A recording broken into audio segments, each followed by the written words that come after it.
that reading? You over there geeking out over all these terms and everything we're talking about? when the storm was hitting, of course, it was just devastation there, but we saw this report of 252. You're thinking, did something malfunction? Because that's just incredible to think about. It is, yeah. But no, it was real. Gosh, that's terrible. It is, but today here locally, we're looking at the fog. If you can look through it, attempt to at least. Right, it has gotten worse all week. Today, the worst day. You think this could even attribute to maybe some school delays this morning? It's possible. Don't get too excited yet, for kids, sure. but it may. Well, what's happening right now, there's a lot of superintendents watching, and they're going to go on that morning drive and try to figure out, okay, what's best for our school district and what to do. But it is foggy, and they'll make the final call, whatever's best. But good luck trying to see at times out there. Just give yourself a little extra time and watch for deer. They're active this time of year, and the fog makes them really, really hard to see. Sometimes you won't see them until they're right up next to the road. I saw that this morning coming in. It was just a hop, skip, and jump away, but I didn't see until it was basically already passing it. But this is a live look across parts of central Indiana. Of course, we're still dark, so it's tough to see, but Carmel, you can see the very thick fog. You can kind of make out the lights of Chris Kendall Mart as that continues to be set up. This is our live look from downtown, and you can't see anything. Now remember, our camera is a little bit higher on a tower, and the flashing light you see is the aerodrome on top so that airplanes and helicopters don't hit. But we're at the 40s right now, and we have a lot of thick fog, but not everywhere. You go south of Martinsville, south of Greenwood, it's a little bit better. I mean, there's some patchy fog to the south, but it's the thickest over just the heart of central Indiana.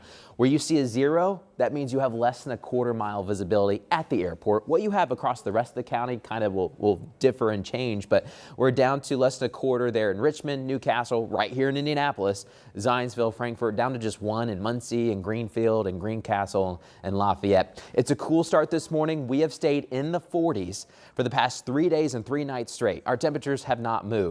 Now, we do have something different on the radar. We've got some rain on the way. Coming up, I'll show you the timeline of when some showers will move in. But right now, it's dry. It's just foggy. I think you'll have the thick fog until about 10 o'clock. It'll be cloudy all day. And once we get after 8, 9 o'clock or so, expect some scattered rain, and it's just going to turn into a very wet day. Here's a zoomed out look with live Doppler 13. You can see the scattered showers starting to cross the Wabash right now. And there's a pretty good rain shield coming in right over the Ozarks. We're going to get wet today, but we still have another 2-3 hours left to go for many of us to stay dry. If you're around Bloomington or southwest of Brazil and Greencastle, you'll get wet first and everything will expand to the north and east. But expect kind of a wet afternoon as temperatures try to get to the 50s. First time we've been in the 50s all week, but it's just going to get wetter and wetter, I think, later this afternoon and evening. This morning we're starting off dry, but that will change. Here's a look at rain zones this morning. Everything to the south expands to the north and east this afternoon. This evening we'll wrap up the rain over central and eastern Indiana, and then I think by your weekend the sunshine could come back out. Here's a look at Future Track 13. Couple spotty showers before lunchtime. It's really this afternoon and evening once the bulk of the rain arrives. There could be a couple downpours, but most of the times I think it's just going to be a light misty rain, and it's going to be a wet one through the evening. Through the evening also for football semi-states across the state. Not a lot of rain either. We could pick up, a good quarter to a tenth of an inch, maybe even a half inch farther to the south you go. Rain ends later tonight so that by the weekend we can go back to sunny skies. Hey, let's talk about traffic this morning.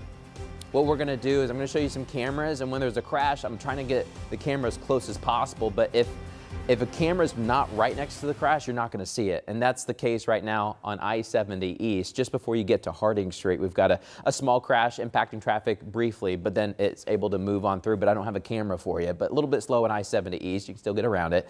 Then this is a live look in Greenfield, home of the Cougars. We've got very thick fog across Hancock County, and then on the southeast side of Indianapolis at US 52 Brookville Road, you go all the way south and east to New Pal. The Dragons, undefeated Dragons, will be taking on Bloomington South, the Panthers. Good luck to all the athletes tonight.